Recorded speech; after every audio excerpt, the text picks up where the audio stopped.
tal? Saludos nuevamente y bienvenidos a la unidad curricular Operaciones Unitarias 1.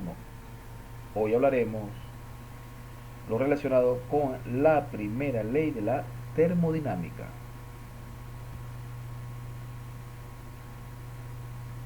Para empezar a hablar con este tema es necesario tomar en consideración el concepto de sistema termodinámico. Un sistema termodinámico se define como una cantidad de materia o una región en el espacio, limitado por una frontera real o imaginaria. Todo lo que forma parte del exterior del sistema se llama entorno. Más allá del entorno estará el universo. Entonces el universo estará constituido por el sistema y el entorno. Un simple vaso con agua puede considerarse un sistema. En este caso el sistema será el agua contenida en el vaso, el recipiente o las paredes del mismo quedará como la frontera o el límite del sistema y los alrededores del mismo serán entonces el entorno. El objeto de estudio en este caso será el agua contenida en el vaso. Podemos ver que este sistema está abierto, puede intercambiar materia o energía con el entorno. Otro ejemplo típico de un sistema puede ser un pistón o un cilindro émbolo. Este cilindro es móvil. Podemos tener acá dentro del sistema o dentro del pistón o dentro del cilindro, perdón, podemos tener un gas. Ese gas sería en este caso el sistema y las paredes del cilindro serán las fronteras del sistema. Este entorno será el cilindro, el entorno será el cilindro como tal, el pistón, que será en este caso móvil, y alrededor del pistón cilindro o cilindro émbolo estará el universo. ¿Ok? Entonces el universo estará constituido por el sistema y el entorno. Los tipos de sistemas son abiertos, aquellos que pueden intercambiar materia y energía, esa energía en forma de calor o trabajo, entre otras. Cerrados son aquellos que pueden intercambiar energía, pero no materia, con los alrededores. Y los sistemas aislados son aquellos que no permiten el intercambio de materia con el entorno o el exterior y a su vez no permiten la transferencia de energía con el entorno externo. Es decir, no intercambia materia y energía con los alrededores. Aquí tenemos unos casos típicos de diferentes sistemas. Sistema abierto o simplemente un vaso con agua. Puede intercambiar masa y energía. Ese mismo vaso con agua, si lo tapamos, se convertirá en un sistema cerrado que solo permitirá el intercambio de energía más no de materia con los alrededores, y el sistema aislado que no permite ni siquiera el intercambio de materia y energía con los alrededores. Pudiera ser en este caso un termo, un ejemplo típico, un termo de café. ¿Ok? Seguimos. Es muy importante señalar que las propiedades termodinámicas son la presión, el volumen y la temperatura. Por lo tanto, un estado quedará definido por esas tres variables o dos de ellas. Se define como un estado de un sistema como los valores de todas las propiedades macroscópicas que caracterizan al sistema, como por ejemplo la composición, la energía, la presión, la temperatura y el volumen. ¿Okay? En este sentido, La primera ley de la termodinámica establece lo siguiente. La energía puede transferirse de dos maneras entre un sistema y sus alrededores. Una es el trabajo hecho por el sistema, lo que requiere que exista un desplazamiento macroscópico del punto de aplicación de una fuerza o presión. Por otro lado, la otra es el calor, que ocurre a través de colisiones aleatorias entre las moléculas del sistema. El resultado en ambos mecanismos es un cambio de la energía interna del sistema y por tanto suele haber cambios en las variables macroscópicas como la presión, la temperatura y el volumen de un gas.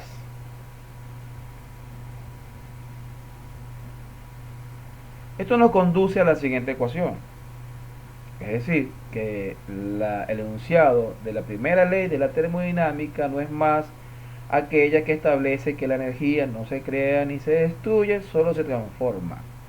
¿Ok? Esas manifestaciones de energía en la primera ley son el calor y el trabajo. Aquí vemos el delta U como la variación de energía interna, W como trabajo y Q como calor. Es decir, que toda manifestación de energía en forma de calor y trabajo conlleva implícitamente a una variación de energía interna del sistema.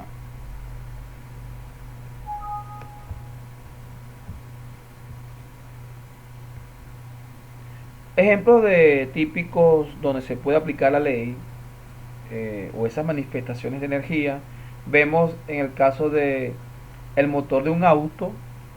La combustión con la gasolina libera energía. Una parte de esta es convertida en trabajo que se aprecia al ver al auto moverse y otra es convertida en calor. Otro ejemplo, cuando una persona corre, utiliza energía que obtiene de los alimentos. Una parte se convierte en el trabajo que forma el cuerpo para correr y otra en el calor que hace que suba la temperatura del cuerpo. En ambos podemos observar un sistema mecánico, como el caso del motor de combustión, y en el caso de la persona o el ser humano lo podemos establecer como un sistema biológico.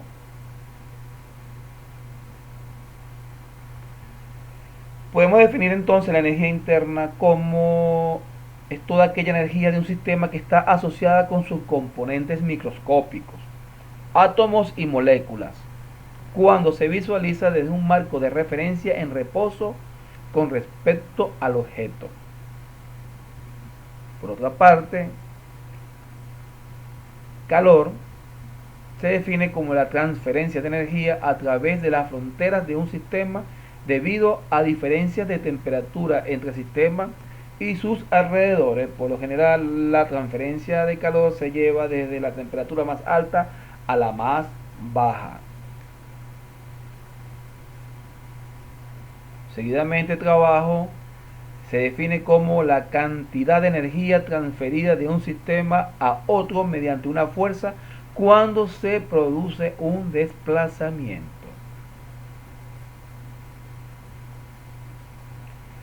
Vemos acá un cilindro émbolo o un pistón donde pudiéramos aplicar cierta presión, sabiendo que la presión no es más que la fuerza ejercida por la unidad de área. Este sería el área que rodea al pistón cilindro.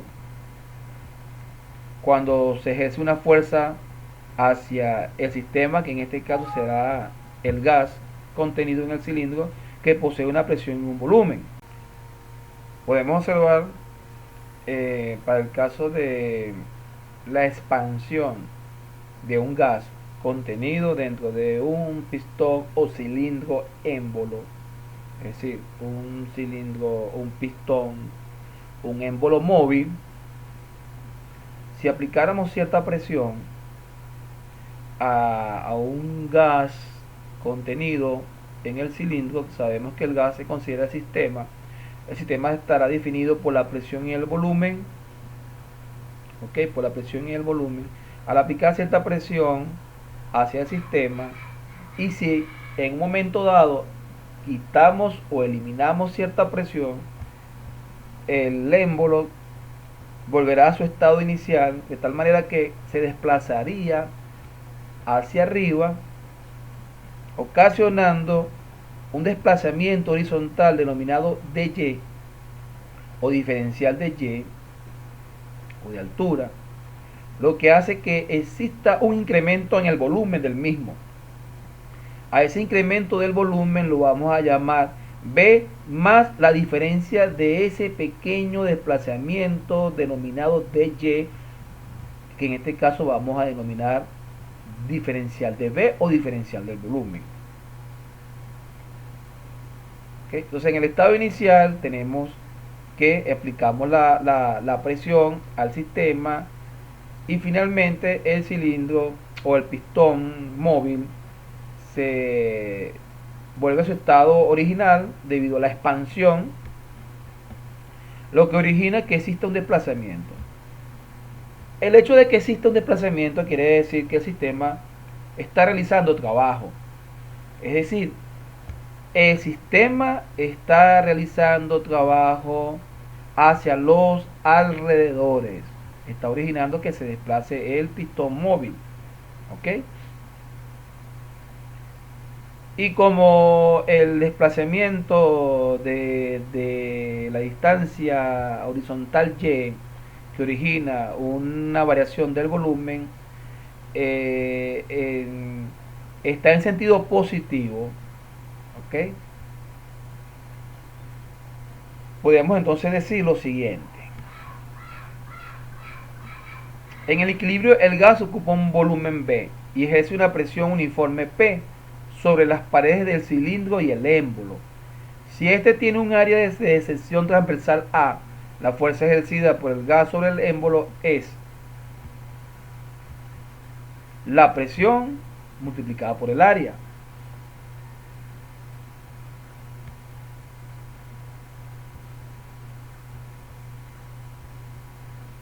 Ese desplazamiento vertical producto de la expansión, si el gas se expande a medida que el émbolo se desplaza hacia arriba, una distancia de y, el trabajo realizado por el gas sobre el émbolo quedaría como la fuerza por ese desplazamiento horizontal, que no es más que habíamos dicho que la fuerza o la presión es igual a la fuerza por unidad de área.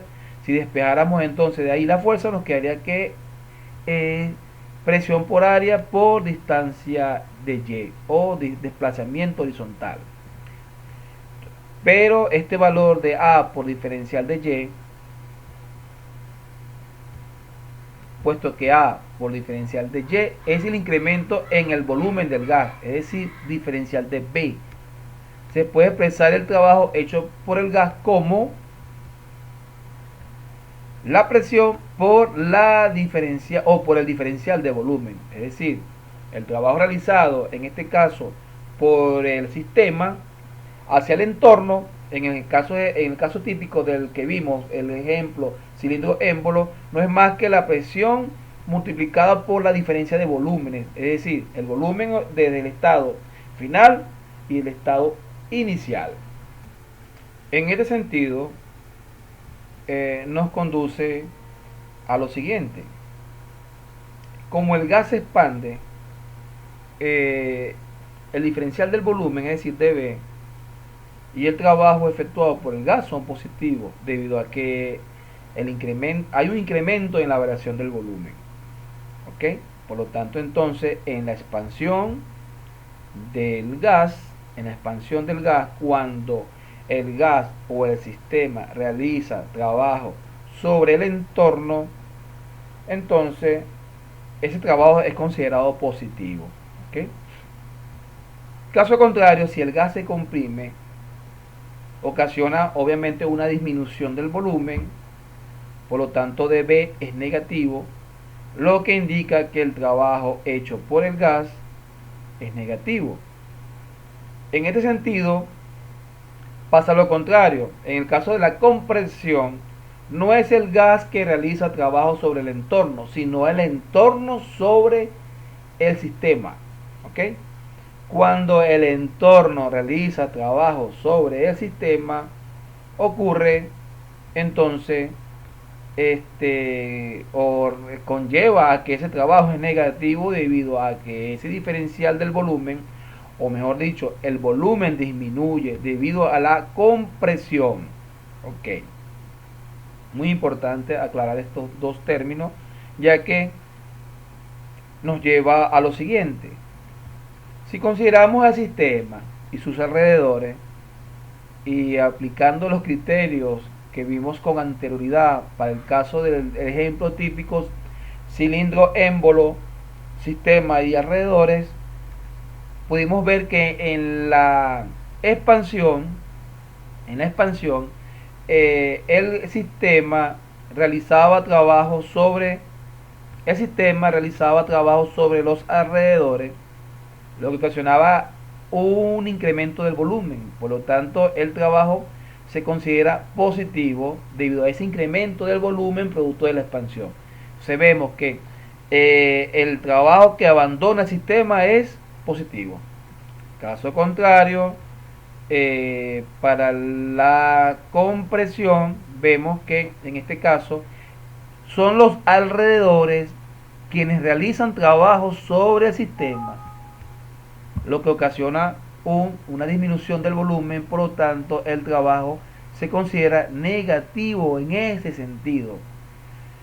Caso contrario con el calor como forma de energía. Cuando el calor ingresa al sistema se considera positivo, pero cuando abandona el mismo debido a una pérdida de energía se considera negativo. Entonces aquí tenemos los criterios de signos tradicionales para el caso de la primera ley de la termodinámica. Muy importante tener en cuenta estos valores para la resolución de los problemas de la primera ley de la termodinámica.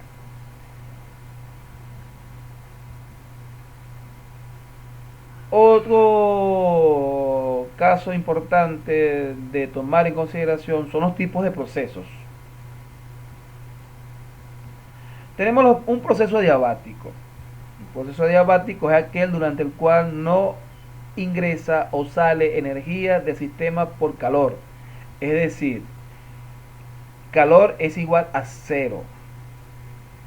Por lo tanto, si aplicáramos la fórmula o la ecuación de la primera ley, nos quedaría, una vez que se elimina el calor, nos queda que la variación de energía está definida o es igual a el trabajo con signo negativo. Ok.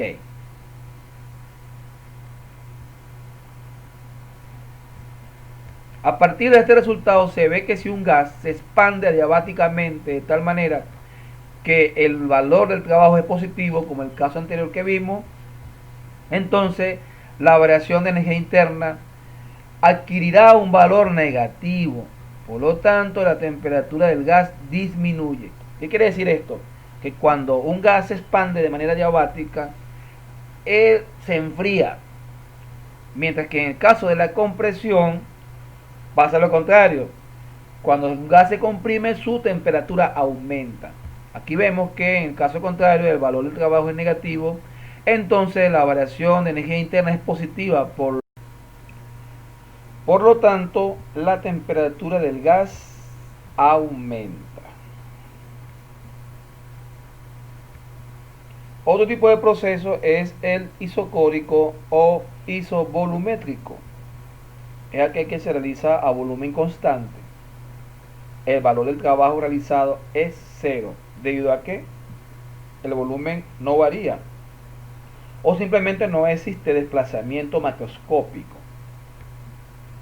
Por lo tanto, el trabajo es igual a cero. Deduciendo la ecuación de la primera ley, nos queda que entonces esa variación de energía interna quedará manifestada en forma de calor.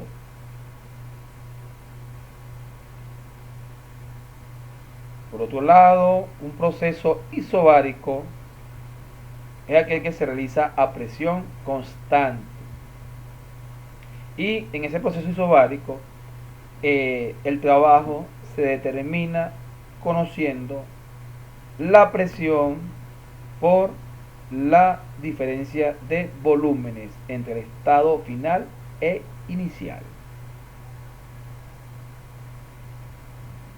Un proceso isotérmico es aquel que se realiza a temperatura constante. Por lo tanto, la variación de energía interna del sistema es igual a cero, quedando la deducción de la ecuación de la primera ley, que el trabajo se manifiesta en forma de calor.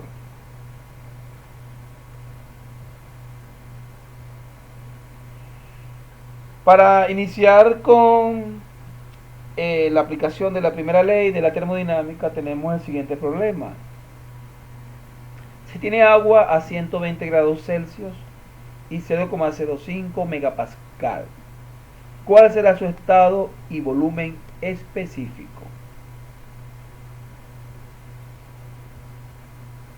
Primero que nada, vamos a transformar esta presión de 0,05 megapascal aplicando factores de conversión, transformándola a kilopascal.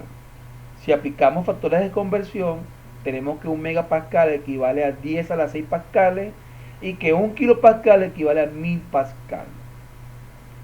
Eliminamos megapascal con megapascal, pascal con pascal y nos conduce a kilopascal. Los 0,05 megapascal equivalen a 50 kilopascal. ¿Con qué fin se hizo esto? Debido a que vamos a utilizar una tabla de vapor donde la presión está establecida en kilopascal. Ustedes muy bien pudieran haber usado una tabla directamente que defina la presión en esta unidad, en megapascal. En este sentido, solamente tenemos en este momento disponible una tabla de vapor que expresa la presión en kilopascal. Vemos entonces que esa presión de 50 kilopascal, aquí podemos ver la tabla de vapor de agua saturada. Vemos que esta tabla está constituida por temperatura, la presión expresada en kilopascal, la temperatura en grados Celsius. Tenemos las unidades de volumen específico en metros cúbicos por kilogramo, la energía interna, la entalpía y la entropía. ¿Okay? Para el caso de volumen específico tenemos el volumen ocupado por el líquido, que se define como BF, y el volumen ocupado por el gas como BG. Ok, ubicamos entonces la presión de 50 kilopascal. Tenemos que esa presión está comprendida entre estos dos valores, y a estos dos valores les corresponde la siguiente temperatura, es decir, 80 y 85.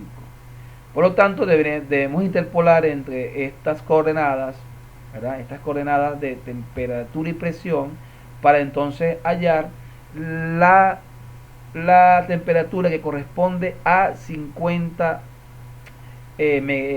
kilopascal. ¿Okay? A partir de esa presión 50 kilopascal e interpolando, vamos a encontrar entonces la temperatura de saturación del agua. Y debemos emplear entonces el diagrama temperatura, volumen específico a presión constante. ¿Okay? Este diagrama, como ustedes pudieron ver en los videos referentes que se les dio como para que pudieran ver lo relacionado con el uso de la tabla de vapor, es importante entonces que hayan retomado cada uno de esos conceptos, el uso de la tabla. Entonces vemos que en este diagrama, conocido como el domo de vapor, vemos la línea isobárica que define la presión constante empleando el diagrama TB o temperatura volumen específico. A manera de repaso, vemos el punto que corresponde a la línea central del domo entre el estado líquido y vapor, esta línea de la región interna corresponde a líquido saturado, y el otro punto que corresponde a vapor saturado. Dentro de estos dos puntos está establecido la mezcla líquido-vapor. La región por debajo del líquido saturado vamos a encontrar la región de los líquidos subenfriados, Y por encima de vapor saturado vamos a encontrar la región de vapor sobrecalentado. En la línea central, entre L y B, es decir, entre líquido y vapor, vamos a encontrar las mezclas líquido-vapor, que estarán definidas por la calidad del mismo, es decir, X.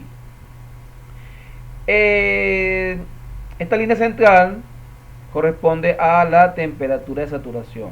La temperatura de saturación no es más que la temperatura a la que una sustancia pura cambia de fase. Es decir, la transición para pasar de líquido a vapor, es decir, el comienzo o inicio de la ebullición. ¿Ok? Sería entonces la temperatura de saturación. Dicho esto, a manera de repaso, entonces vamos a la aplicación para el ejercicio en cuestión. Ubicamos entonces a partir de este diagrama la temperatura de saturación producto de la interpolación en la tabla de vapor saturado o agua saturada. Vemos que ese resultado, esa temperatura corresponde a 85,24 grados Celsius. Aquí hay una equivocación, aquí aparece en grados Fahrenheit, es grados Celsius. Entonces vemos que esa temperatura de saturación en el estado inicial 1 sería 81,24 grados Celsius y la temperatura a la cual está definida el sistema en el enunciado vemos que está a 120 grados. ¿Qué quiere decir eso? Que está por encima de la temperatura de saturación, encontrándose que esa línea por encima o ese valor por encima estaría ubicado en la zona de vapor sobrecalentado. Es decir, que esa agua, el estado en que se encuentra es como vapor sobrecalentado. Si estuviera por debajo de este valor, chocaría entonces con la línea de líquido subenfriado. ¿Ok? Muy bien. Entonces ya sabemos que esa agua se encuentra en forma de vapor sobrecalentado. De tal manera que en su estado final estará completamente en forma de gas. Es decir, que su volumen específico acá estará en forma totalmente convertida en gas. En este sentido, para determinar el volumen específico en el estado final, recurrimos entonces a la tabla de vapor de agua sobrecalentada. Nos vamos a introducir, primero aquí observamos en esta tabla que tenemos las siguientes variables, está expresada en el sistema internacional. Tenemos la temperatura expresada en grados Celsius, el volumen específico en metros cúbicos por kilogramo, la energía interna en kilojoule kilogramo, la entalpía kilojoule por kilogramo y una última variable como es la entropía, un término muy importante aplicado en la segunda ley de la termodinámica para el caso de las máquinas térmicas o ciclo de Carnot. Está expresado en kilojoule por kilogramo grados Kelvin. Entonces nos vamos a introducir con la presión correspondiente a 0,05 megapascal y la temperatura de saturación, que en este caso es 120 grados Celsius, que estará comprendida entre 100 y 150. A estos dos valores les corresponde estos dos valores de volumen específico. Por lo tanto, debemos realizar una interpolación de tal manera que una vez aplicada la interpolación, valga la redundancia, encontramos ese valor del volumen específico en el estado final ya convertido totalmente en forma de gas o vapor sobrecalentado. Este volumen específico da como resultado que es igual a 3,6071 metros cúbicos por kilogramo. Muy bien. En el mismo orden de ideas vamos a continuar efectuando un ejemplo o otro problema, pero aplicando sistemas cerrados, y el enunciado del problema es el siguiente. Tenemos que 5 kilogramos masa de vapor de agua con una calidad de 20% se calienta a una presión constante de 200 kilopascal hasta que la temperatura alcanza 400 grados Celsius. Calcular el trabajo realizado por el vapor. Entonces tenemos en un recipiente hermético, que puede ser un cilindro émbolo, tenemos un vapor o una masa de vapor que se encuentra a una presión de 200 kilopascal y que ese vapor se calienta hasta alcanzar una temperatura de 400 grados Celsius. Nos piden entonces determinar cuál será el trabajo realizado por ese vapor. El término de calidad que nos dan, correspondiente al 20%, nos indica de que en el estado inicial la sustancia se encuentra como una mezcla líquido-vapor, correspondiendo a la cantidad de vapor igual al 20%. El resto será líquido, es decir, 80%. Definiendo entonces con los datos iniciales el estado inicial y final para resolver el problema termodinámico, tenemos que en el estado inicial la masa es correspondiente a 5 kilogramos. Su calidad es igual a 0,20 y la presión a la que se encuentra ese vapor es igual a 200 kilopascal. Finalmente, la masa por tratarse de un sistema cerrado va a permanecer constante, es decir que en el estado final es igual a 5 kilogramos, no varía. La presión no varía por tratarse de un proceso isobárico. La presión permanece invariable, igual a 200 kilopascal, mientras que la temperatura se incrementa producto del calentamiento alcanzando los 400 grados Celsius. Nos piden entonces calcular el trabajo realizado por el vapor. Entonces las condiciones son como la presión permanece constante en el estado inicial y final, P1 es igual a P2, se trata entonces de un proceso isobárico. Y un sistema cerrado, entonces la masa en los estados iniciales y finales permanece invariable. En este sentido, por tratarse de un proceso isobárico, el trabajo lo podemos determinar mediante esta ecuación que nos dice que es igual a la presión por el diferencial del volumen, es decir, el volumen encontrado en el estado final e inicial. El término calidad, es decir X, está relacionado con, o es la relación existente entre la masa de vapor contenida en la mezcla líquido-vapor y su masa total, es decir, lo que corresponde a la cantidad de líquido y vapor respectivamente. Ese término de calidad debe estar comprendido entre los valores de 0 y 1 cuando se trata de una mezcla líquido-vapor. El término calidad solamente aplica en la región correspondiente al domo, es decir, la región interna entre la transición de líquido y vapor. Es decir, cuando la sustancia pura en su temperatura de saturación o presión de saturación alcanza o inicia el proceso de cambio de fase entre líquido y gas. Si en tal caso estamos en presencia de un vapor saturado, el término calidad debe corresponder igual a 1, es decir, 100% vapor saturado. Y para el caso de líquido saturado, ese término de calidad corresponde a 0. ¿Ok?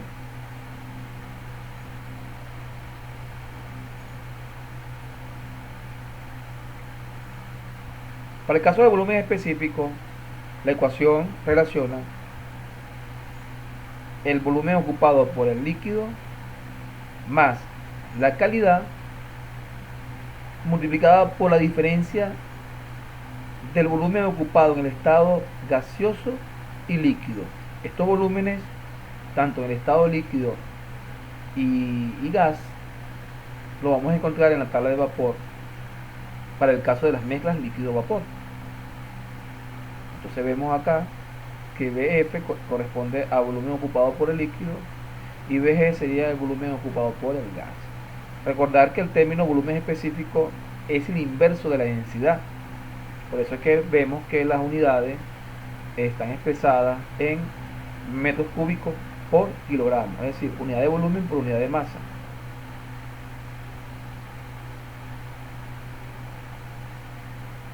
Entonces, para el caso del volumen específico, vamos a encontrar que para la temperatura correspondiente o la presión correspondiente que tenemos, que en este caso es 200 kilopascal, nos recurrimos a la tabla de vapor saturado. Ese valor de 200 estará comprendido entre estos dos valores, correspondiendo a su vez a esta temperatura expresada en grados Celsius entre los valores de 120 y 125. Por lo tanto, debemos hacer una interpolación. Al hacer una interpolación y aplicando el diagrama TB, podemos encontrar que esa temperatura de saturación encontrada en la tabla de vapor corresponde en su estado inicial, que tenemos inicialmente una mezcla líquido-vapor, es decir, en la región central del domo. Vamos a encontrar que en el estado inicial el volumen ocupado tanto por el líquido como el volumen ocupado por el gas para esa mezcla líquido-vapor, su temperatura de saturación corresponde a 120,20 grados Celsius. ¿Okay?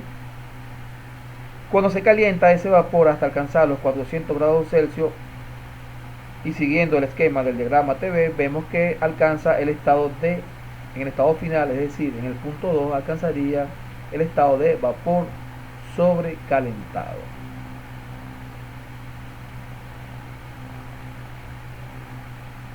Ok.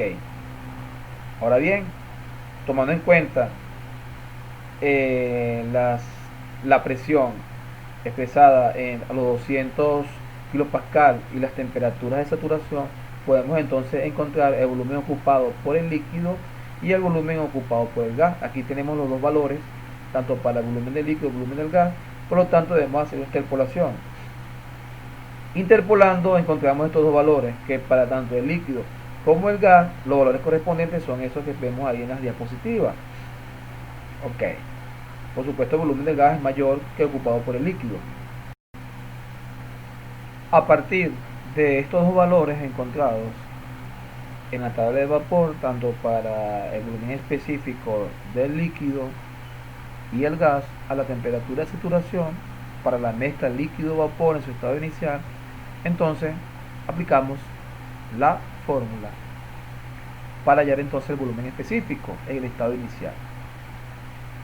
Sustituyendo los valores en la ecuación, nos queda entonces que el volumen específico en el estado inicial para la mezcla líquido-vapor a la temperatura de saturación es equivalente a 0,1755 metros cúbicos por kilogramo. Una vez encontrado el volumen específico, entonces podemos determinar el volumen que ocupa ese vapor en el estado inicial.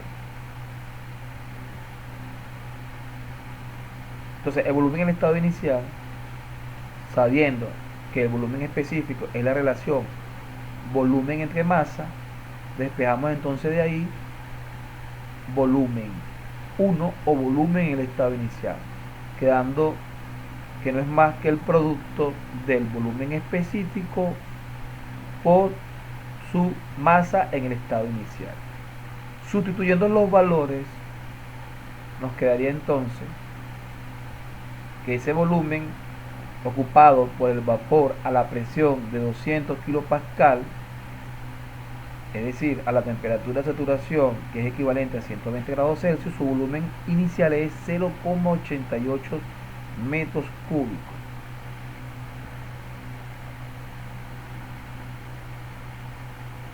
Seguidamente, para determinar el volumen en el estado final, obviamente al calentar ese vapor se va a expandir, por lo tanto ese volumen debería aumentar.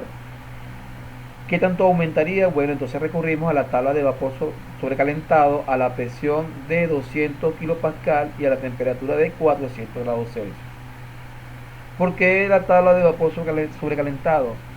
Ese estado nos los indicó el uso del diagrama temperatura, volumen específico, comparando el estado inicial con el estado finalmente encontrado, para entonces poder determinar en qué estado se encuentra la sustancia. En ese momento, cuando alcanza los 400 grados Celsius, estará por encima de la temperatura de saturación. En este caso, para los 200 kilopascal equivale a 120 grados Celsius. Encontramos que se encuentra como vapor sobrecalentado. Entonces, con esta presión constante, 200 kilopascal, y la temperatura finalmente alcanzada, 400 grados Celsius, recurrimos a la tabla de vapor sobrecalentado para encontrar el volumen ocupado por el vapor en el estado final. recurrimos a la tabla de vapor de agua sobrecalentado, determinamos entonces que a 400 kilopascal, perdón, a 400 grados Celsius y a la presión de 0,2 megapascal, que es equivalente a 200 kilopascal, encontramos que ese volumen específico equivale a 1,54934 metros cúbicos por kilogramos.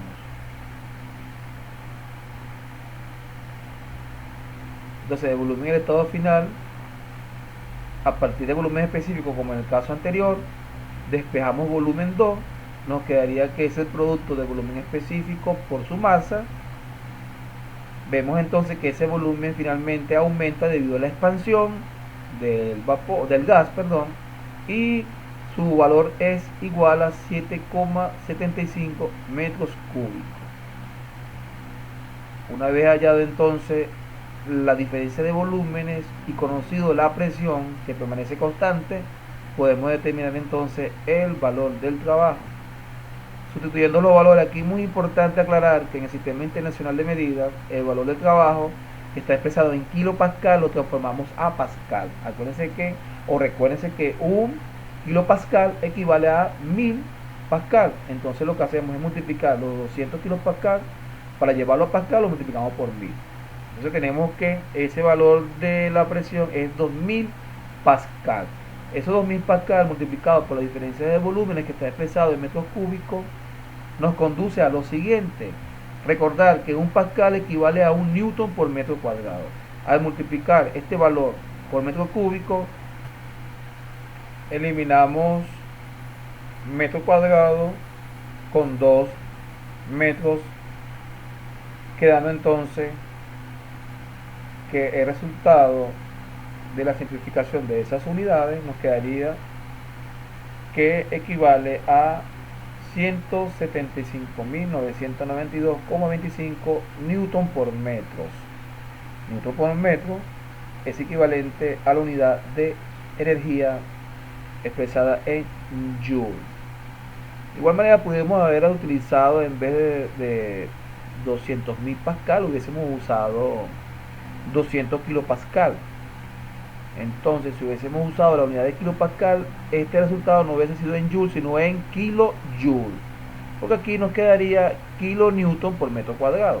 Ok, aclarado el término, entonces ya encontramos el valor del trabajo como respuesta al problema en cuestión. Si nos pidieran en tal caso determinar el calor, sabemos que recurrimos a la ecuación de la primera ley de la termodinámica.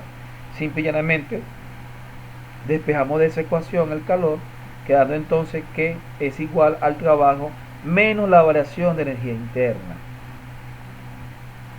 Obviamente esa variación de energía interna sería la energía interna alcanzada en el estado final como vapor sobrecalentado, y la energía inicial interna que estaría, o mejor dicho, la energía interna que tiene ese vapor antes del proceso de calentamiento, cuando se encuentra en forma de una mezcla líquido-vapor.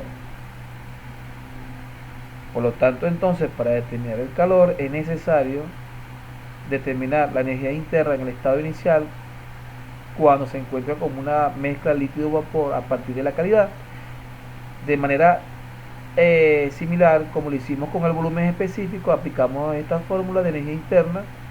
Entonces tenemos que hallar la energía interna en el estado líquido y la energía interna en forma de gas a partir de la calidad. Esta energía interna la vamos a encontrar a la misma temperatura de saturación en la tabla de vapor saturado. Y para hallar la energía interna en el estado final, recurrimos entonces a la tabla de vapor sobrecalentado, a la presión de 200 kilopascal, que es equivalente a 0,2 megapascal, y obviamente a la temperatura finalmente alcanzada, que es igual a 400 grados Celsius.